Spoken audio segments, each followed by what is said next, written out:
सभी ग्रामीणों को सूचित किया जाता है।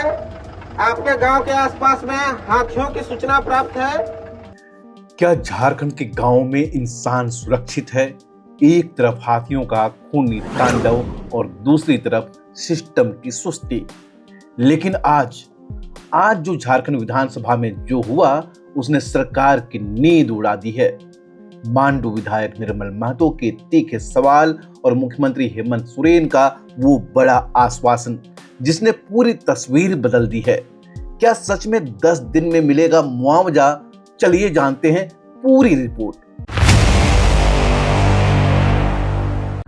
बजट सत्र के दौरान आज मांडू विधायक निर्मल महतो ने हाथियों से हो रही क्षति का मुद्दा पूरी गंभीरता से उठाया। उन्होंने सीधे तौर पर सरकार को घेरा कि आखिर क्यों अब तक प्रभावित परिवारों को दफ्तर के चक्कर काटने पड़ रहे हैं। जाने के बाद पता चला कि वहां पे जो हाथियों का रास्ता था, उस रास्ते को, खदान को, जंगल को पूरा अवैध खनन के द्वारा, हमको लगता है कि सरकार जितना खनन नहीं कर पाता है, उससे बड़ा बड़ा खदान, एक लोग 5-5 मशीन, जो मशीन हम लोग देखे नहीं थे, हमको लगता है कि सरकार के पास वैसा मशीन नहीं है, वैसा मशीन से कोयला निकाला जा रहा है वही रास्ता से। उन्होंने वन विभाग की विफलता और सुरक्षा के उपायों जैसे सोलर फेंसिंग के बेकार होने पर कड़े सवाल दागे। जवाब देने की बारी जब विभागीय मंत्री सुदीव्य कुमार सोनू और खुद मुख्यमंत्री हेमंत सोरेन की आई तो कुछ बड़े फैसले सामने आए। माननीय सदस्य जिस खनन गतिविधि की बात कर रहे हैं वैसी सूचना सरकार को प्रतिवेदित नहीं है।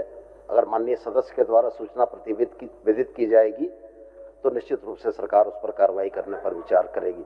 मान्यवर, विषय वस्तु गंभीर है, इस बात से यह सदन इनकार नहीं करता, यह सरकार इनकार नहीं करती है, लेकिन विषय वस्तु को पॉइंट आउट करना होगा कि चीजें क्यों हो रही हैं।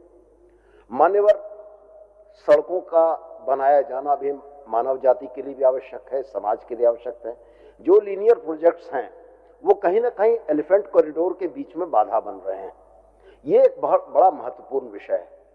मैं इस बात को स्पष्ट मानता हूं कि सरकार की खदानें जो डायवर्जन के माध्यम से वन क्षेत्रों में भी संचालित हैं, उनके चलते भी हाथी के पर्यावास को गंभीर खतरे पहुंचे हैं। यह सदन अगर गंभीरता से इस पर चर्चा कर रहा है तो मैं सरकार की तरफ से आपके माध्यम से माननीय सदस्य को यह आश्वस्त करना चाहूंगा कि सरकार ने दोनों ही तरह के कार्यक्रमों को संचालित करने का विचार किया है। सबसे पहला यह, हम लोग माननीय मुख्यमंत्री के निर्देश पर एक एसओपी का गठन हो रहा है जिसमें किसी भी हाथी के द्वारा या वन्य जीव के द्वारा मारे गए किसी भी व्यक्ति के लिए 10 दिनों के अंदर में मुआवजा के भुगतान का प्रारूप तैयार किया जा रहा है। इसमें तमाम उन तकनीकी बाध्यताओं को शिथिल किया जा रहा है जिसके चलते पूर्व में भुगतान में विलंब होता था।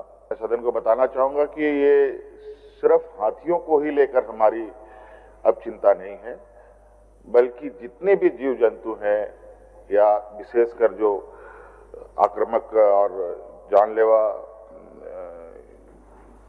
जो जानवर हैं, चाहे हो लकड़बग्गा हो, भालू हो, तेंदुआ हो, हाथी हो, सांप काटने से भी कई लोगों की जाने जाती है। इन सभी को एक साथ लेते हुए हम लोग एक मजबूत उसका एसओपी हम लोग तैयार कर रहे हैं।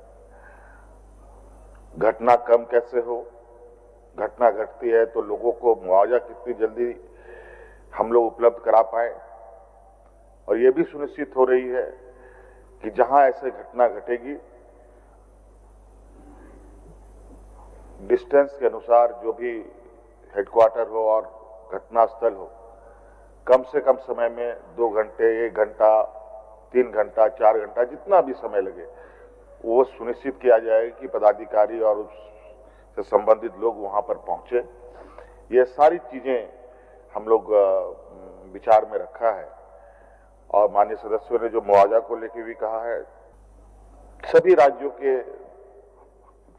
ये व्यवस्था है जहां ऐसी घटना है तो कहीं 4 लाख है, तो कहीं 6 लाख है, कहीं 8 लाख है, कहीं 10 लाख है, कहीं 20 लाख है, कहीं 25 लाख भी है। तो कहीं पर घटना अधिक भी होता है, कहीं घटना कम भी होता है। ये भी चीजें हैं, जहां कम घटना है वहां अधिक मुआवजा देने में उनको कोई दिक्कत भी नहीं है। और हमारे परिप्रेक्ष्य में उन सभी का एक होलिस्टिक क्या एक बेहतर ये हो सकता है, हम लोग उस दिशा में कदम बढ़ा रहे हैं। और माननीय सदस्यों की चिंता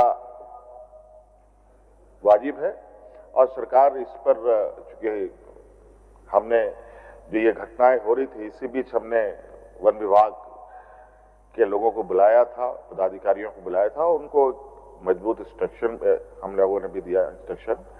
और चूंकि घटनाएं बढ़ भी रही है और अभी जो समय है, इस समय जब हाथियों का झुंड इस क्षेत्र में रहता है तो इसमें थोड़ा सा अभी लोग जंगलों में ही और विभिन्न क्षेत्रों में ही इस पर नजर लगाए हुए हैं। और इसके साथ साथ हम लोग जल्द से जल्द हम लोग कोशिश कर रहे हैं कि इस पर एक ठोस कदम के साथ आगे हम लोग बढ़े। और जो विगत हम लोगों ने 2020-21 से लेकर के आज तक की पूरी डिटेलिंग ली है, विगत 5 साल से लेकर आज तक, और इसका जो ट्रेंड है उस ट्रेंड को भी स्टडी कर रहे हैं। माइनिंग की बात आई है, माइनिंग पर भी हम लोग, हालांकि ऐसी कोई अभी तक ये नहीं आया है, ऐसी शिकायत नहीं है, लेकिन इस पर भी एक गंभीरता से माइनिंग क्षेत्र के इर्द गिर्द जो उनका आने जाने का जो रास्ता है उस पर भी हम लोग जो गलत इलीगल माइनिंग हो रहे हैं इस पर मजबूती से कार्रवाई की जाएगी। आंकड़े डराने वाले हैं। पिछले 5 सालों में झारखंड में हाथियों के हमले से होने वाली मौतें 80 से बढ़कर 120 के पार पहुंच गई है। फसल और मकानों के नुकसान के 10,000 से ज्यादा मामले सामने आए हैं। रामेश्वर उरांव ने यहां तक मांग कर दी कि ओडिशा के तर्ज पर मुआवजा 4 लाख से बढ़ाकर 10 लाख किया जाए। हाथी द्वारा कुचले जाने पर, मृत्यु होने पर 4 लाख का कंपनसेशन है। उड़ीसा जो बगल का राज्य है वहां 10 लाख का है। क्या सरकार इसको बढ़ाने की प्रयास करेगी या बढ़ाएगी? प्रयास नहीं, बढ़ाना चाहिए सरकार को, मैं कहूंगा। एक ही साथ जवाब देंगे मंत्री जी। मैं पूछते जा रहा हूं, एलिफेंट रेस्क्यू सेंटर इस राज्य में नहीं है, उत्तर प्रदेश में है। क्या यहां सरकार एलिफेंट रेस्क्यू सेंटर बनाएगी? दूसरा है। तीसरा महोदय, त्वरित प्रतिक्रिया दल QRT का सुदृढ़ीकरण। यहां पूरे राज्य में 2 या 3 है। हाथी का आतंक बढ़ने पर वेस्ट बंगाल से QRT दल मंगाया जाता है। हमारे राज्य में क्यों नहीं हो सकता? क्यों इसको बढ़ाया नहीं जा सकता? लेकिन सवाल वही है, क्या सिर्फ कागजों पर SOP बनाने से गांव वाले सुरक्षित होंगे? क्या अवैध माइनिंग पर रोक लगेगी जो हाथियों के घर उजाड़ रही हैं? आपकी क्या राय है? क्या मुआवजा राशि 10 लाख होनी चाहिए? कमेंट में अपनी राय जरूर दें। अगर आप झारखंड की ऐसी ही बेबाक खबरें देखना चाहते हैं तो लोकल खबर को अभी सब्सक्राइब करें और इस वीडियो को शेयर करें।